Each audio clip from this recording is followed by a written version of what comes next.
മലയാളികൾക്ക് നമുക്കെല്ലാവർക്കും ഒരിക്കലും മറക്കാൻ പറ്റാത്തൊരു പേരുണ്ട് അല്ലേ? ഒരു ശബ്ദം, ഒരു കാലത്ത് നമ്മുടെയൊക്കെ വീടുകളിൽ സ്വീകരണ മുറികളിൽ എപ്പോഴും മുഴങ്ങിക്കേട്ടിരുന്ന പേര് അറ്റ്ലസ് രാമചന്ദ്രൻ.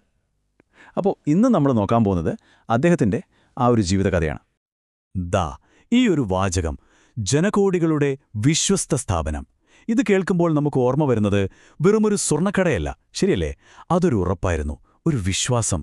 ലോകത്തെവിടെയൊക്കെ മലയാളികളുണ്ടോ അവരുടെയൊക്കെ മനസ്സിൽ അത്രയ്ക്ക് ആഴത്തിൽ പതിഞ്ഞുപോലെ ഒരു വാഗ്ദാനമായിരുന്നു ഇത്.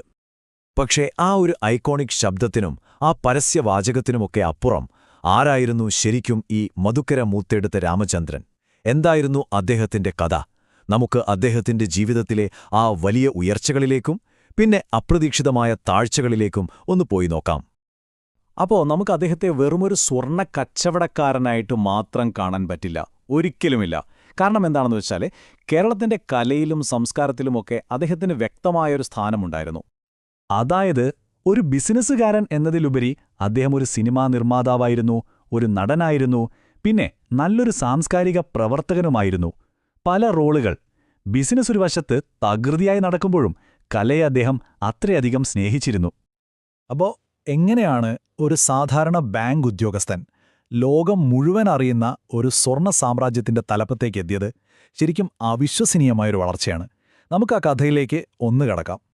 അദ്ദേഹത്തിന്റെ തുടക്കം നമ്മുടെ തൃശ്ശൂരിൽ നിന്നാണ്. 1942 പ്രശസ്തനായ ഒരു കവിയായിരുന്നു അദ്ദേഹത്തിന്റെ അച്ഛൻ, വി കമലാകര മേനോൻ. അപ്പോൾ ആ ഒരു കലാപാരമ്പര്യമുള്ള കുടുംബത്തിൽ ജനിച്ചതുകൊണ്ടാവാം കലയോടുള്ള ആ ഒരിഷ്ടം അദ്ദേഹത്തിന് ചെറുപ്പം മുതലേ കിട്ടിയത്. അദ്ദേഹത്തിന്റെ കരിയർ നോക്കിയാൽ ശരിക്കും സ്റ്റെപ്പ് ബൈ സ്റ്റെപ്പായിട്ടുള്ളൊരു വളർച്ചയാണ്. ഇന്ത്യയിലൊരു ബാങ്ക് ഉദ്യോഗസ്ഥനായിട്ടാണ് തുടക്കം. പിന്നെ 70കളിൽ കുവൈറ്റിലെ കൊമേഴ്ഷ്യൽ ബാങ്കിൽ ഓഫീസറായി. 80കളായപ്പോഴേക്കും അവിടെ ഇന്റർനാഷണൽ ഡിവിഷൻ മാനേജർ വരെയായി. പിന്നെയാണ് വലിയ മാറ്റം വരുന്നത്.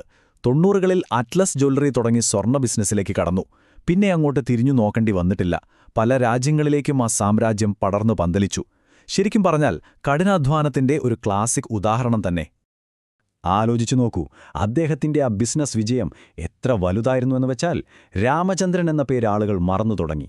എല്ലാവർക്കും അദ്ദേഹം അറ്റ്ലസ് രാമചന്ദ്രനായി. അതായത് ആ മനുഷ്യനും അദ്ദേഹം പടുത്തുയർത്തിയ സ്ഥാപനവും ഒന്നായി മാറി. ബിസിനസ്സിലിങ്ങനെ കത്തി നിൽക്കുമ്പോഴും അദ്ദേഹത്തിന്റെ ഉള്ളിലെ കലാകാരൻ ഒട്ടും ഉറങ്ങിയിരുന്നില്ല. മലയാള സിനിമയ്ക്ക് അദ്ദേഹം നൽകിയ സംഭാവനകൾ, അത് നമ്മൾ ഒരിക്കലും മറക്കാൻ പാടില്ല. നോക്കൂ, വൈശാലിയും സുഹൃതവും പോലുള്ള ക്ലാസിക് സിനിമകൾ നിർമ്മിച്ചത് അദ്ദേഹമാണ്. പിന്നെ അറബിക്കഥ, ടു ഹരിഹർ നഗർ, ഇതിലൊക്കെ നമ്മൾ അദ്ദേഹത്തെ നടനായിട്ടും കണ്ടിട്ടുണ്ട്. ഹോളിഡേയ്സ് എന്നൊരു സിനിമ സംവിധാനം വരെ ചെയ്തു. അതുമാത്രമല്ല, വിതരണക്കാരനായി, ഒരു സിനിമാ മാഗസിന്റെ എഡിറ്ററായി, ഫിലിം പ്രൊഡ്യൂസേഴ്സ് അസോസിയേഷന്റെ വൈസ് പ്രസിഡന്റായി.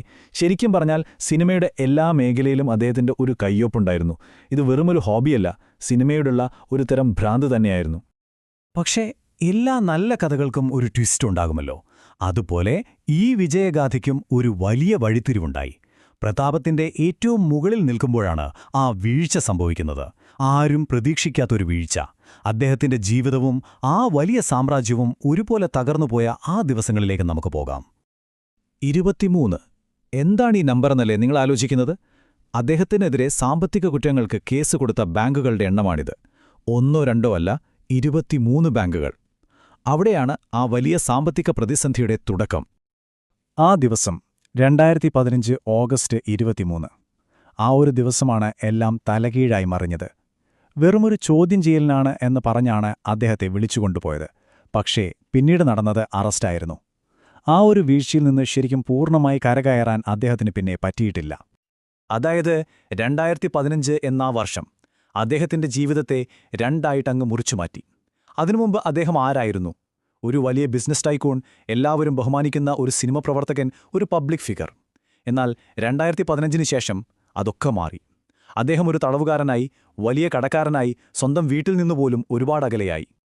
അതിന്റെ ഏറ്റവും വലിയ വേദന എന്താണെന്ന് വെച്ചാൽ ആ തകർച്ചയിൽ അദ്ദേഹം ഒറ്റയ്ക്കായിരുന്നില്ല. അദ്ദേഹത്തോടൊപ്പം സ്വന്തം മകൾക്കും മരുമകനും ജയിൽ ശിക്ഷ അനുഭവിക്കേണ്ടി വന്നു. ഒന്ന് ആലോചിച്ചു നോക്കൂ, ഒരു കുടുംബം മുഴുവനായി ആ ദുരന്തത്തിന്റെ ഇരകളായി മാറുകയായിരുന്നു. ജയിലിൽ നിന്ന് പുറത്തിറങ്ങിയെങ്കിലും അദ്ദേഹത്തിന്റെ പ്രശ്നങ്ങളൊന്നും തീർന്നിരുന്നില്ല. പോരാട്ടം അപ്പോഴും തുടരുകയായിരുന്നു. ചുറ്റും വലിയ കടങ്ങൾ, ഒറ്റപ്പെടൽ. ഇതിന്റെ എല്ലാം ഇടയിൽ അദ്ദേഹത്തിന്റെ മനസ്സിലൊരൊറ്റ ആഗ്രഹം, ഒരൊറ്റ സ്വപ്നം മാത്രം ബാക്കിയുണ്ടായിരുന്നു. ഏകദേശം ഒരു 3 വർഷത്തോളം ജയിലിൽ കിടന്നു. ഒടുവിൽ സർക്കാർ ഇടപെടലിനെ തുടർന്ന് പുറത്തിറങ്ങി. പുറത്തു വന്നിട്ട് അദ്ദേഹം പഴയ അറ്റ്ലസ് എന്ന ബ്രാൻഡ് വീണ്ടുമൊന്ന് പൊക്കിയെടുക്കാൻ നോക്കി. പക്ഷേ ആരും കൂടെ നിൽക്കാനുണ്ടായിരുന്നില്ല. ഏറ്റവും വലിയ സങ്കടം എന്താണെന്ന് വെച്ചാൽ ആ വലിയ കടങ്ങൾ കാരണം അദ്ദേഹത്തിന് ഇന്ത്യയിലേക്ക്, സ്വന്തം നാട്ടിലേക്ക് വരാൻ പോലും പറ്റിയില്ല. ദുബായിൽ തന്നെ കഴിയേണ്ടി വന്നു. ആ ഒരു ഏകാന്തതയിൽ അദ്ദേഹം ആത്മകഥ എഴുതാനും അക്ഷരശ്ലോകം ചൊന്നാനുമൊക്കെ തുടങ്ങി, ഒരു ആശ്വാസത്തിനു വേണ്ടി. അവസാനകാലത്ത് അദ്ദേഹത്തിന് ഒരൊറ്റ ആഗ്രഹമേ ഉണ്ടായിരുന്നുള്ളൂ: എങ്ങനെയെങ്കിലും എന്റെ സ്വന്തം തൃശ്ശൂരിലേക്കൊന്ന് തിരിച്ചുപോകണം. പക്ഷേ ആ ഒരു സ്വപ്നം മാത്രം നടന്നില്ല. ഒടുവിൽ 2022 ഒക്ടോബർ 2 ഒരു ഹൃദയാഘാതത്തെ തുടർന്ന് അദ്ദേഹം ദുബായിൽ വെച്ച് മരിച്ചു. അതിന്റെ ഒരു വിരോധാഭാസം നോക്കൂ. താൻ പടുത്തുയർത്തിയ ആ സാമ്രാജ്യത്തിന്റെ മണ്ണിൽ തന്നെയായിരുന്നു അദ്ദേഹത്തിന്റെ അന്ത്യം. പക്ഷേ ജീവനു തുല്യം സ്നേഹിച്ച സ്വന്തം നാട്ടിൽ നിന്ന് ഒരുപാട് അകലെ. അപ്പോ നമ്മൾ എങ്ങനെയാണ് അറ്റ്ലസ് രാമചന്ദ്രനെ ഓർക്കേണ്ടത്?